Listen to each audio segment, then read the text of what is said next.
kind of head off on this little expedition. Yep. So good morning, everybody. Jackie Lane from the Book Advisor here, and we are doing our author interview this week with Mark Bramwell. Mark, thank you so much for making the time to have a chat with us today. Pleasure. That's great. Now, for those of you who don't know Mark founded his business Bramwell Solutions in 2007 with a mission to inspire people to realise their potential and to help organisations build high-performing, healthy and engaged teams. Boy, we need some of that. Since then, he's assisted individuals improve their own communication and leadership skills and achieve significant positive shifts in personal and team performance and to improve individual and team productivity. Up to this point, Mark sounds like any other kind of executive team performance coach, but he's not. He's seriously driven by a passion to cut out the bullshit, even the bullshit we want to believe around expectations to constantly succeed in everything we do, which quite frankly, I have learned is exhausting. To aim higher and more and have more. And I think not to preempt our conversation, but I'm really hoping that COVID has helped a number of people actually kind of have a bit of an attitude adjustment around that one. Hopefully. Yeah, the timing for us, this conversation is really great, Mark. And as Mark contends in his book, and I think really in your life, that the result of wanting more and constantly needing to be the best or achieve is that many people live a life full of stress, you know, all of these unrealistic expectations. And that has a really big impact on mental health and well-being. And interestingly, Mark, I've just watched two quite different documentaries in the last couple of days. One was called O Economer, which I'd never heard about, which is actually about how stuffed our global economic system really is. Yep.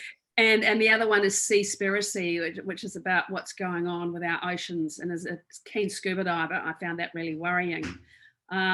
So really, really delighted to chat to you and have a bit of a chat about your book. And here it is now. And I have to say, I've got to call this out as bullshit. I've actually printed out the cover and stuck it around another book. So I can't not admit to that because we're in no bullshit territory. But I there's a real one.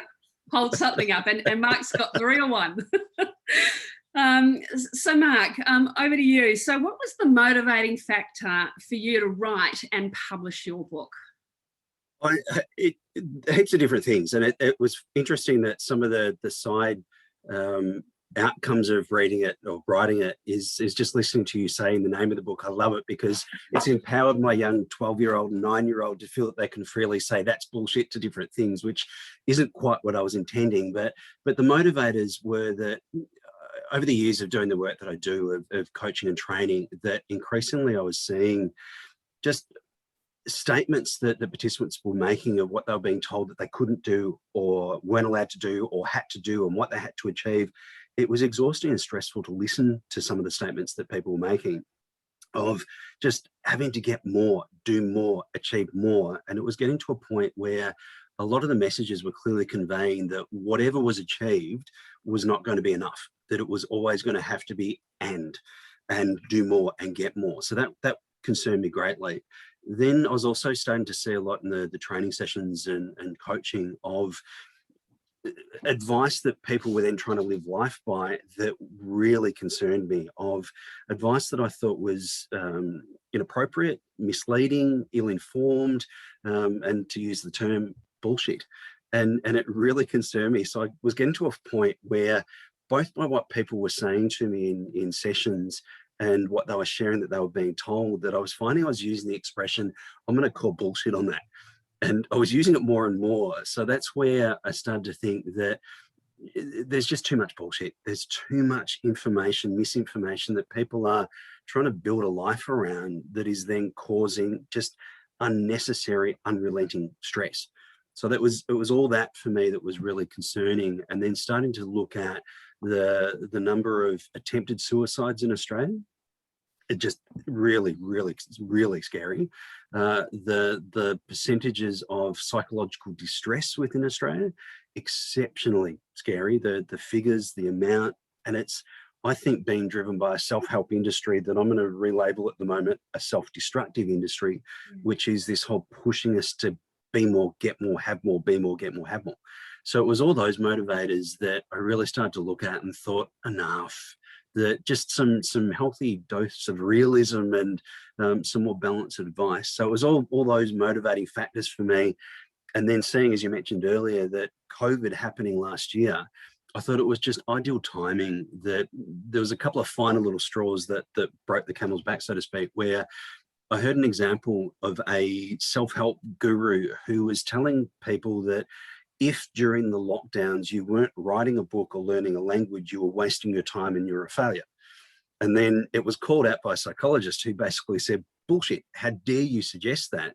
When for a lot of people, just to cope, to survive and to remain resilient to get through is a massive success and achievement. So there was that really concerned me further. And then just seeing lots of inspirational quotes and comments that the killers for me were the whole, if you're not aiming for the stars, you're not aiming high enough, which, blah. And then the whole, if your dreams don't scare you, they're not big enough. And for me personally, I think that's called a nightmare. So if we're trying to inspire ourselves by a nightmare and aim for things that are just potentially way beyond our reach, and having people tell us that, hey, if we don't do all these things, we're a failure, then I can really understand why we have rising suicide rates, rising depression rates, levels of anxiety that are through the roof. So that's where, for me, enough bullshit. I want to challenge that and help stop it, basically. Interesting you say that, because there's this big issue now about kind of influencer lifestyles and that whole palaver and the wellness and get in touch with your industry. So it's just this total unrealistic expectations around it. So what was the hardest part of writing the book, and how long did it take you? Scarily, the majority of the book to write took from April to about August, September last year. So from that perspective, it sounds like I had a wonderful, great, fantastic idea and wrote it. But the reality is that some of it I wrote in 2008. So I first actually started this 13 years ago.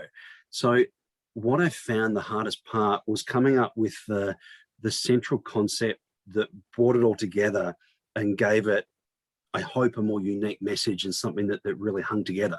So in the beginning, it was just, I had these ideas of, I want to write a book. And then it was around, well, okay, I always had this advice of write about something you know. So, okay, my background's in psychology.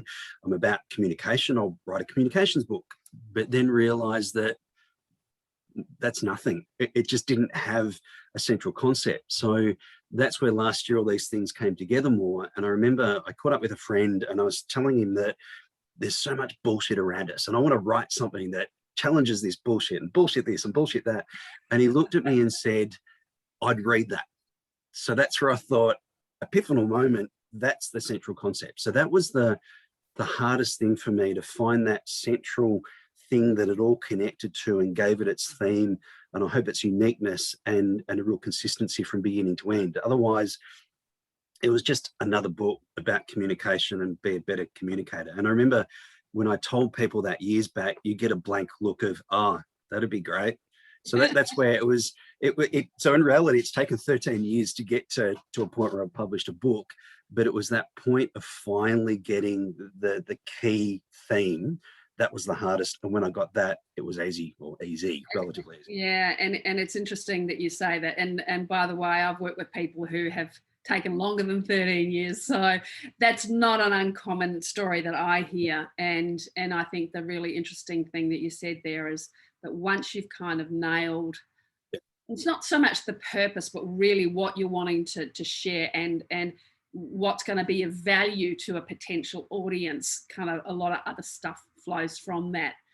Yep. So how long did it take you to go through the production of the book? And probably a second part of that question, and you're probably still doing this, the marketing of your book, because a lot of people when they start writing a book think, oh, I'll write a book, but in fact the production and marketing are two critical parts to it, which a lot of self-published authors, first-time ones, really don't have any idea about. So I'm really keen to hear about how you went about deciding how to produce and publish it, and how you're marketing it? I went from absolutely no idea to hopefully I've now got some sort of an idea. But for me, it was a real stressful process in some ways, because I'm naturally I'm an introvert, which doesn't always come across, but I'm naturally more introverted. So I was really conscious that I'd worked as Bramwell Solutions as myself for 13 years. I built a brand, and I was really, really protective of that. So I was really worried that I don't want to produce something that destroys my brand and makes me look foolish. So I had sort of self-doubt issues and sort of imposter syndrome and what's going on as well. So I researched and researched and researched. And that's where I looked extensively from, I wouldn't say from 13 years ago, but from probably about 2 years ago, when I was thinking more seriously about, I want to finally finish this project. But then all through last year, as I was writing it, I was also spending a lot of time constantly at the side researching to self-publish, to go through a publisher. I talked to some people who had recently published themselves and got their advice and their ideas, and kept going through that. And the amount of online articles that I've read, huge, because I was wanting to not take an approach of I only had one shot at getting this right, but I wanted to try and make sure that whatever I did, I could feel comfortable that I'd properly investigated it, and so I was as best as possible making informed decisions. So I went through a lot of that, and that's where I ended up where I got to then, of going through using Ingram Spark as a tool by which to then self-publish through them, and that's for me personally ended up working exceptionally well. But there were just lots of decision-making points along the way of, realizing how to try format the book, how to try put together the cover. But I've always been governed by the KISS principle of keep it simple, stupid. So taking that sort of more simplistic, don't over-engineer, look for a simple solution that I could manage and cope with and still control sufficiently. And they were the things that really drove me to go down the path that I took. So then the whole marketing and promotion of it, it's ongoing, continuing to. I'm not a marketing consultant, so it's also been an area that I've looked at extensively. But something that resonated with me from the beginning was an article I read of a person who was advising, be really clear from the outset what you want to achieve, why you're writing the book. And although I would love to see it as a #1 bestseller, etc., all over the world, that'd be wonderful. But realistically, it was about personally achieving, tick it off the bucket list, but also to create something that anyone who read it would hopefully then change their lives and do something better and more productive. So then it was more about then just getting it out into the market, having it as a promotional tool so that people could understand who I am and what I do. So selling it per se of individual copies wasn't the end goal in itself. It was more about, if it exposes people to more understand who I am and what I'm about, and that they then use me for my other services as well, business development, fantastic. But ultimately, if one person buys my book and then shares it with 50 people and they change their lives, I'm wrapped. That for me is the main driver in this to really make a difference. So that's where the promoting, it's been through Ingram Spark's promotional activities, LinkedIn, Facebook, my own website, my own network, and just continue as a work in process to keep pushing it out there, talking to you, for example. Yeah, absolutely. And, and that's the wonderful thing about it. I mean, I came across you, I think, on LinkedIn, and I saw the title of your book. And as I said to you before we started the interview, here's a guy who kind of speaks my language. So here we are. And that's a really, it's a really kind of, it's about validates what you said. It's about getting it out there and being consistent with it. Yep. So did you actually launch your book last year, or have you just kind of got it out there and you're just focusing on your kind of engagements across those different platforms? The latter. I was thinking of that. Did I launch it? I guess it's what you'd call, is it a soft launch or something like that? Or a virtual launch. I had several virtual launches last year, actually. And I was conscious of that at the timing, that I think the content of what I've written about really suits the global situation we're in at the moment with COVID. But then it also meant it was limited, that I couldn't do some sort of big fancy book launch at all. But then having said that, the introvert in me played very happily to the whole discreetly launch it on LinkedIn and do things like that, rather than, you know, be in a room with a heap of people and stand up and try and talk about myself, which I always find the hardest topic to talk about.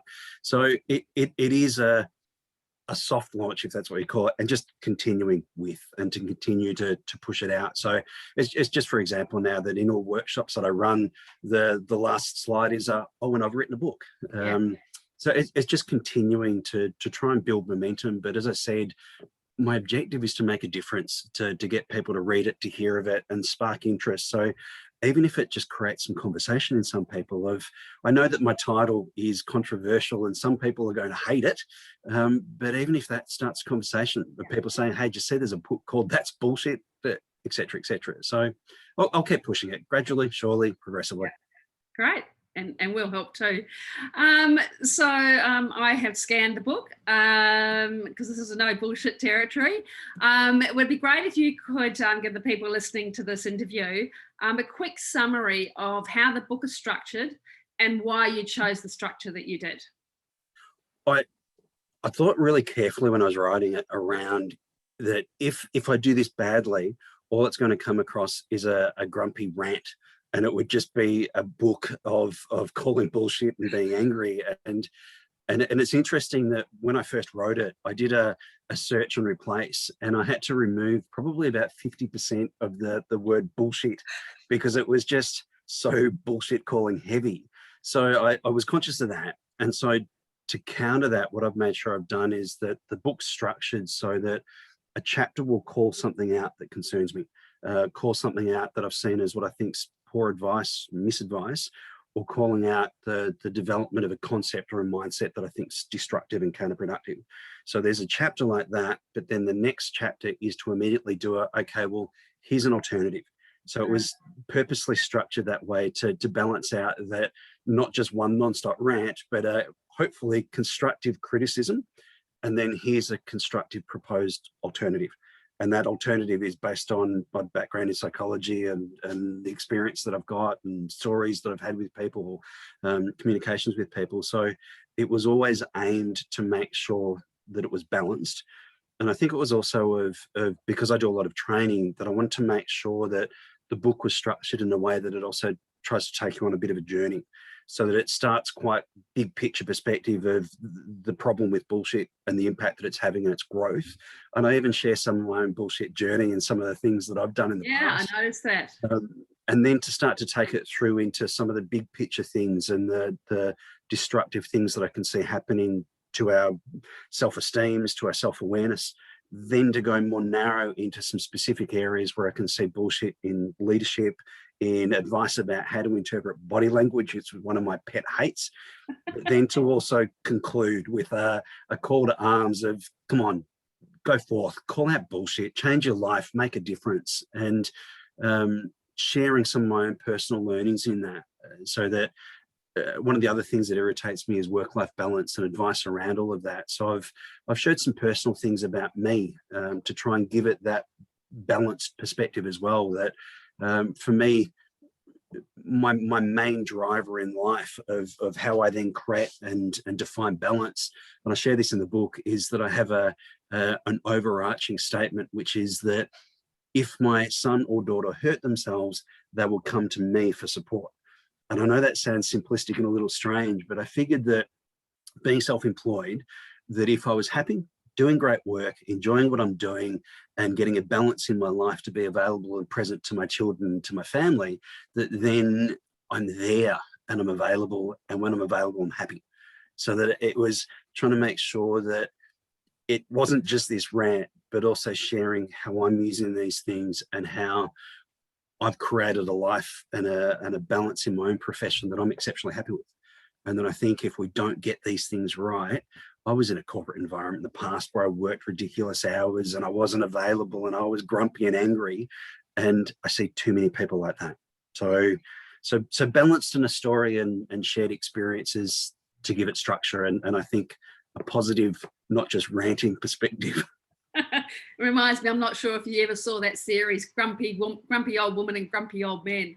I did, and some of that was ringing in my ears as I wrote Yeah. things, and I did test a bit of things with friends and family and my wife of, is this a rant? Is this grumpy, angry, or is there still something constructive here? So again, I had to do some serious re-edits at times of where I just got on a roll of being a grumpy older man. So hopefully it's balanced. I think it's balanced. Yeah, well, the bits yeah, very, very much so. And I think it's a really important point you make, that a lot of people who want to write their business book, one of the things I always say to them, great that you want to write something, you know, and have a really clear idea, but now stand back from what you want to write and think about who's the reader, and what are they, you know, what are their challenges and what are they going to get out of it. So when you're thinking of writing, you kind of don't think about you, think about the person who's reading it, and really how you can help them through whatever it is they're looking for. And to help me with that, I kept thinking of individuals that I've had conversations with and replaying those sorts of conversations and remembering their struggles and the misadvice that they were trying to assimilate and connect with that was causing them problems. So I kept thinking of those examples and trying to think, okay, well, back then, if I could have been, or what did I say to them? So make sure I write that advice constructively to give that, and so that then someone reading it can identify with it, hopefully, and connect with it and learn from it. That's the biggest thing I want, to make a difference, and for people to learn things and to not necessarily agree with everything I write. I don't expect that, but to open their eyes and at least take a step back and challenge, and to really look at, hang on, have I set goals that are right? Am I going in a direction that I really want, or in a direction that someone else told me I'm supposed to be? So hang on, do I even want to go where I'm heading towards at the moment? So it's just those sorts of things. And certainly, you know, not try to strive to really, capture your dreams and aim higher and all of those wonderful things.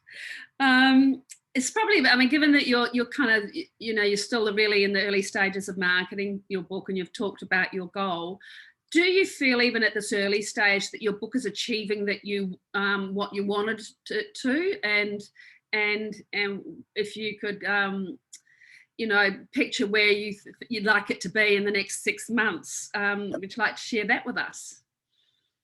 Yep, absolutely. Yes, it has. It's getting there. It's certainly going in the direction that I hoped for. It's being really exceptionally well received. So that was always my biggest worry of writing something that. Yeah. And I always said when I was first writing it and when I was first releasing it that, gee, it'll be ironic if the feedback I get is that my bullshit is bullshit. So that was my major worry. So I think as a first objective, it was to hear that my bullshit was helpful and that my bullshit was constructive, or bullshit calling. So I've achieved that. The feedback I'm getting so far tells me that. So that for me is a first initial tick. I'm already getting instances where people are saying to me, gee, I've read it, I want to talk to you more. I now want to have more of a conversation. Or even minimum for me, hearing that people have read it and they're saying, I'm now going and looking at changing. I'm reassessing how that for me, at the end of the day, is what I want. That's what I want to achieve, that it makes a difference, a constructive difference in people's lives. So it's heading down that path. So if it keeps heading down that path, and for me, then continued exposure is what I'm looking for, so that more people can read it and hopefully, shift towards more balanced and positive lives and throw bullshit out of their life. So it's going in the right direction. So I'm really, really happy with it as it's going. Great. And you've actually just answered my next question, was what the key messages you'd like for the reader to take away. It's get the bullshit out of your life and get real. Yeah, well, and that is really so essentially it. And I think of just open your eyes up and really take a big step back and make sure that you're going somewhere that you want to go, that you'll be happy to get there, and it's meaningful and that it's rewarding as well. And that's where it was one of my really big life learnings, that I thought that I wanted to be this big corporate high flyer in charge of thousands of people, et cetera, and then start to realize that, no, actually, I want to make a difference. And the best way I can make a difference was to go out on my own, which I did 13 years ago, which was the best ever choice that I made. And I get to do work that I love with people that I feel privileged to get to meet and talk to, and make sure that I work to make a difference and to really impact people's lives positively. And that's the culmination of what the book's about, of then just in a different format to be able to leave something with people to go and read this. I think it'll help you. So from that perspective, it's all going along beautifully. So I'm wrapped with it. Oh, that's terrific. And you get to spend time with your family too, which is, pretty special. It is. And that's, for me, again, what it's all about. I'm very clear about what I want in my life. I'm very clear about the balance that I want in my life. And I think there for a while, I was one of those classics of on the treadmill, being exhausted, not being present. And I didn't want that, didn't want to go down that. So I had the luxury, and I was lucky that I could make changes. But I think that even if we don't have that luxury to necessarily be able to go out on your own and form a sole trader business or set up a company, I think all of us, though, still have the opportunity to challenge some of the bullshit that abounds around us and to make sure that we're not on a treadmill without even realizing it. And that's my really big concern, that the amount of bullshit is so prevalent that a lot of people I see making decisions and life choices without even realizing that it's based on some pretty poorly founded information, some pretty poorly offered advice. So open your eyes is the other just basic. Okay. Yeah. Good song that. Yes. Can't remember the band though. Snow Patrol, maybe. Okay, we've got a quick quiz to finish up the conversation, and we can spend as little or as long as you like on it. First question: how do you read, ebook or print book? I'm print. I'm old-fashioned. I love to physically have the book. I still have heaps of CDs. Put it that way. I like physical things still. I'm old. Yeah. I'm same. I've got a huge collection of CDs. Best place for reading, couch or bed? I'd say bed. I still love relaxing in bed with a cup of coffee, reading a book. Perfect. Marking up books. Are you a page folder or a writer in books, or neither? I'm a prolific page folder, which means I go back and can't work out why the hell I folded the pages. So I'm trying to get some of the little note taking as well in there. Yeah, I'm a post-it note person, and because I also research, I've now learnt to just write a little note on the post-it note for that very reason. Like, why did I post-it note this page? Reading style: are you read a few, skip a few, or read from beginning to end? I think in my entire life there is only one book I've never finished. It has to be absolutely horrendous, and that one was I've got to finish them. I just feel that I'm not doing justice to the author, and it just feels I can't handle not ending it. I have to read it. I've got to get to the end. Yeah, I'm the same. I'm very much the same. Outside of business and start reading for business, are you a fiction or non-fiction person? I love to escape. So I try, and because being self-employed, that I do a lot of reading of professional information within, but as soon as I'm outside of work, I want to escape. Anything that's nothing to do with work is what floats my boat when I'm out of work. Good idea. Sharing books, are you a hoarder or a giver?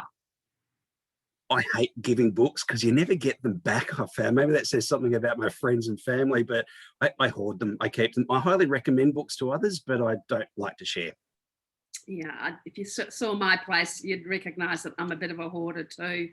And in fact, if a book's really good, I go off and buy several copies and give them away to people, but I keep my copy. Writing style: Oxford English, Australian English, or US? I'd say others would have to be the judge of what I managed to put together in my book, but I'd hope just Australian English. Yeah.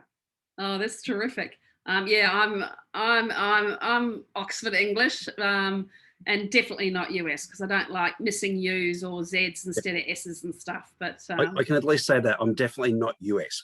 Yeah. Oh, look, Mark, hey, it's been fabulous to have a chat with you. And thank you so much for your time and your insights. I think, as I said earlier, I'm hoping that COVID in a way has given people an opportunity to kind of slow down and think about what really is important to them. Yes, exactly. And this kind of forever growth, forever having more. Hopefully might just have a bit of a reset. Don't know yet. So glad your book's coming out and perhaps, you know, kind of coming in behind that. And it wouldn't be a complete interview without letting people know where they can get a copy of your book. So you might want to share that with those who are listening. Definitely through my website. That's the easiest to find all the information, which is www.bramwellsolutions.com.au.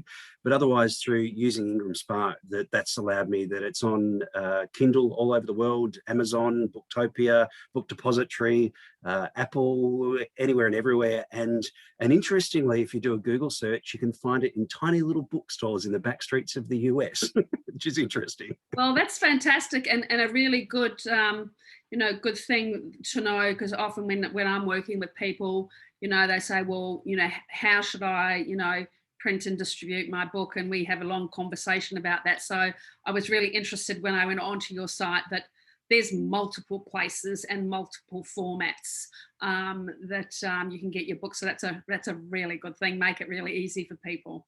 Which is what I wanted. Yeah. Yeah. So, hey, thank you very much for your time. And I can highly recommend the book, That's Bullshit. The real one. Because there's a lot of it out there. And some of you know that I actually sometimes write posts about corporate speak and corporate bullshit. So there's a great little lineage there. So Mark, again, thank you so much for your time, and look forward to chatting to you soon again.